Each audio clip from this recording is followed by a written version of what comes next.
21 सम में क्या कहा गया है कि 144 जो है पेन है, जिसमें कि 20 जो है वो डिफेक्टेड है और बाकी जो है वो सही है।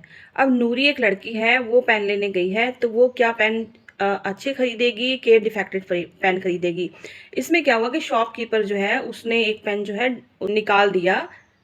What is the probability that, अब इसकी क्या प्रोबेबिलिटी होगी? देखो, फर्स्ट पार्ट में है शी विल बाय इट, क्या वो खरीदेगी। सेकंड में है she will not buy it. Total pen लिखने हैं 144 है, डिफेक्टिव पेन जो है 20 है। अब गुड पेन हमने निकालने के, गुड पेन कितने हैं, तो 144 जो है उसमें से 20 माइनस कर देने हैं, तो कितने आए? 124 जो है वो गुड पेन है। उसके बाद हमने फार्मूला लगाना है, फार्मूला आपको पता ही है, पॉसिबल इवेंट लगा दो, टोटल इवेंट लगा दो। फर्स्ट पार्ट हमने करना है कि वो खरीदेगी अच्छे वाले, ठीक है। अच्छे वाले कितने पेन है? 124 है और टोटल कितने हैं? 144 है, ठीक है। अब हमने इसकी कटिंग करनी है। कटिंग जो है इसकी 4 से हो जाएगी। 4 3 या 12, 4 1 ना 4, ठीक है। अब इसी तरह इसकी होगी 4 3 या 12, 14 में से 12 चलेगी, 2 बचे, 2 इधर आ गया, 24 हो गया, 4 6 आर 24।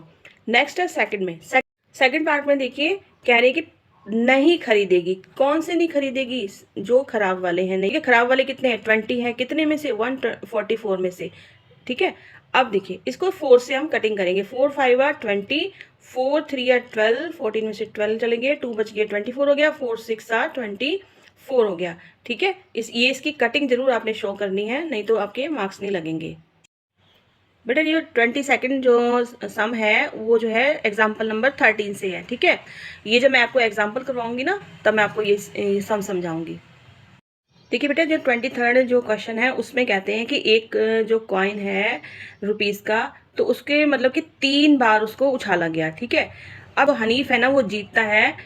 3 बार हेड आए और 3 बार जो है उसका टेल आए, लेकिन अगर कुछ और आ जाता है तो वो हार जाता है। Calculate the probability of that Hanif will loss the game, मतलब कि प्रोबेबिलिटी वो पता करनी है जिसमें कि वो लॉस करेगा। 3 टाइम्स अगर कॉइन को उछाला जाता है तो उसके 8 केस बनते हैं, ठीक है। आपने ये लिख भी लेने हैं, यहाँ पे मैंने ये आपको करवाया भी हुआ है, आप एक बार रिवाइज कर लेना।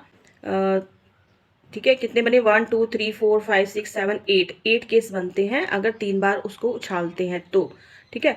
अब इसका फॉर्मूला लगाना है हमने। उसके बाद कह रहे हैं कि हनीफ जो है उसके हारने की जो है क्या प्रोबेबिलिटी बनती है। देखो, जीतने की क्या प्रोबेबिलिटी थी कि उसका बस या तो तीनों बार हेड आए, ठीक है, या तीनों बार टेल आए।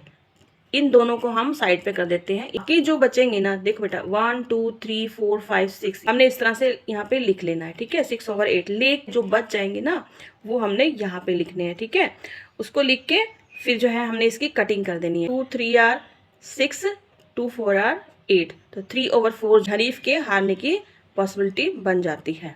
24 सब में कहते हैं कि एक डाइस है जो कि 2 बारी उछाली गई है। तो अगर एक बारी उछालेंगे डाइस को तो आपको पता है कि 1 से लेके 6 तक आएंगे इसके केस, ठीक है, यानी 6 केस आएंगे।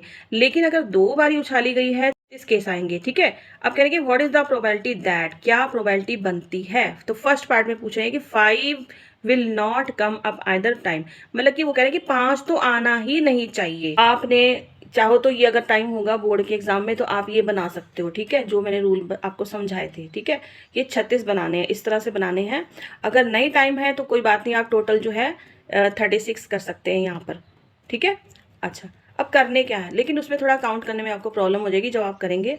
अब देखो क्या है कि 5 नहीं आना चाहिए, इसमें सब में 5 है और किसमें 5 है, ये 5 वाली लाइन है। अब कहते 5 आने ही नहीं चाहिए। जब हम ये लाइन काउंट करके और ये काउंट करके जब हम निकालेंगे तो हमारे टोटल जो बच जाएंगे वो हमारे जो होंगे 25 हो जाएंगे। तो सबसे पहले क्या लिखना है, टोटल केस लिखने हैं, 36 है, फिर इसका फॉर्मूला लिखना है, ठीक है। उसके बाद जो है हमने फर्स्ट पार्ट में क्या कह रहे थे कि 5 तो आना ही नहीं चाहिए, पी लिखेंगे 5 विल नॉट कम, 5 है, उसके अलावा कितने हैं 25 है, चाहे आप काउंट करके देख लेना, 36 आउट ऑफ 25।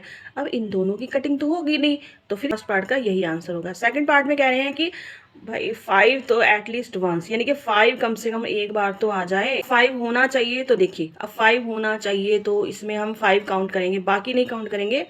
1 2 3 4 5 6 7 8 9 10 11, इसको नहीं गिन लेना। तो ये काउंट करने के बाद कितना आ जाएगा आपका, 11 आ जाएगा।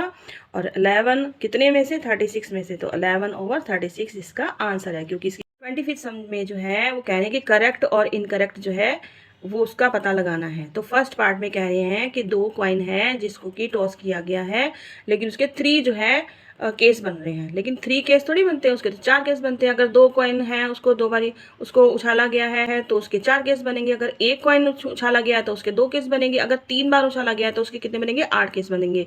ठीक है, तो ये इसका मतलब ये होएगा इनकरेक्ट हो जाएगा, नॉट करेक्ट कर देना है। और रीजन क्या देना है, रीजन में देना है कि ये 4 केस है। में कह रहे हैं कि एक डाइस है, थ्रो करते हैं तो 2 पॉसिबल उसके आउटकम्स आते हैं।